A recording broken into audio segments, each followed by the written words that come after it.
नमस्कार, मैं हूं राहुल राजपूत।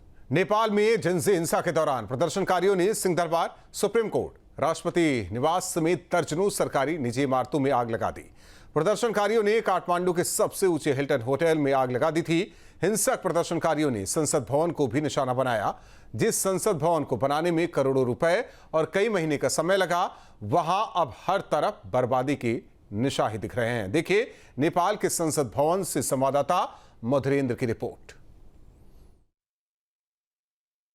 नेपाल आर्मी ने संसद भवन परिसर को पूरी तरह से सील कर दिया है। संसद भवन का परिसर जो भीतर आग के हवाले जनजीव प्रोटेस्ट के दौरान कर दिया गया था, वो अभी भी आप देखिए किस तरह से दरअसल जलकर राख सा दिखाई देता है, खाक सा दिखाई देता है। परिसर में फैला हुआ जो समूचा मलबा है और इस तोड़फोड़ और आगजनी के दौरान जो प्रभावित क्षेत्र हैं वो आपको साफ तौर पर दिखाई देते हैं। चारों तरफ पथराव और साथ ही टूटे हुए बैरिकेड्स, जली हुई गाड़ियाँ, जला हुआ परिसर और ये जो बिल्डिंग है जो सामने आपको दरअसल पूरी तरह से काली हो चुकी दिखाई दे रही है। ये हालत जो है वो संसद भवन की है और नेपाल में जो अराजकता का माहौल है उस पर काबू पाने के लिए कुछ इस तरह से पूरे ही एरिया को नेपाल में आर्मी ने अपने डायरेक्शंस के अंतर्गत सील कर दिया है। जिसके बाद आप देखिए तो स्थिति पर काबू पाने की कोशिश की जा रही है। कर्फ्यू लगाने के बाद से ही ये समूचा इलाका जो है वो दरअसल आर्मी के कंट्रोल में आया और धीरे धीरे आर्मी ने इस समूचे परिसर को किस तरह से सील कर दिया। साथ ही आप देखिए इस तरह की कांटेबंदी की गई है ताकि कोई भी आगे न जा पाए। नेपाल में जनजीव प्रोटेस्ट के दौरान तमाम जो सरकारी इमारतें हैं वो जलकर राख हुई, कुछ खाक हुई, कुछ बची हुई हैं, कुछ के अवशेष हैं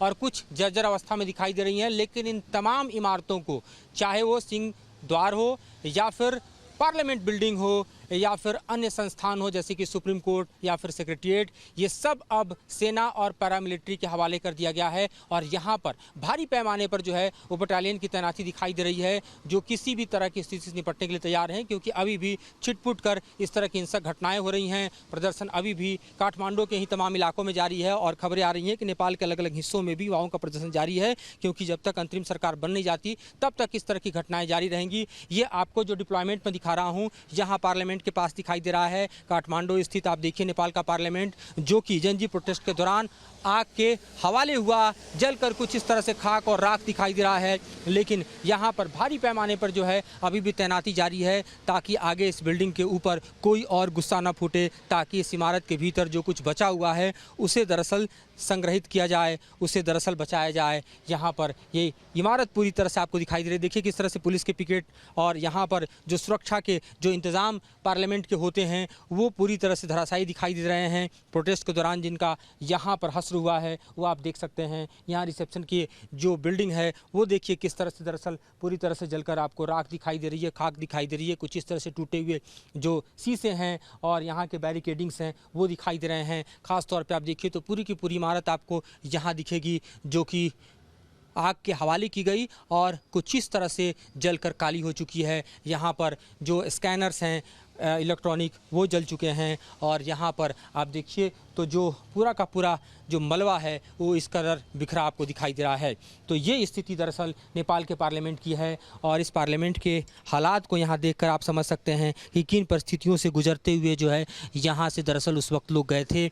और ख़ास तौर पे आप देखिए तो अब जबकि यहाँ भारी पैमाने पर पैरामिलिट्री, भारी पैमाने पर मिलिट्री को तैनात किया गया है तो सब कुछ आर्मी के कंट्रोल में है। कर्फ्यू के सिचुएशंस लगातार जारी हैं और इस कर्फ्यू के सिचुएशन के बीच से हम आपको दिखा रहे हैं इन इमारतों का हस्र, इन इमारतों की हकीकत और इस वक्त भी स्थिति किस तरह से यहाँ पर तनावपूर्ण बनी हुई है, इससे हम आपको रूबरू करा रहे हैं।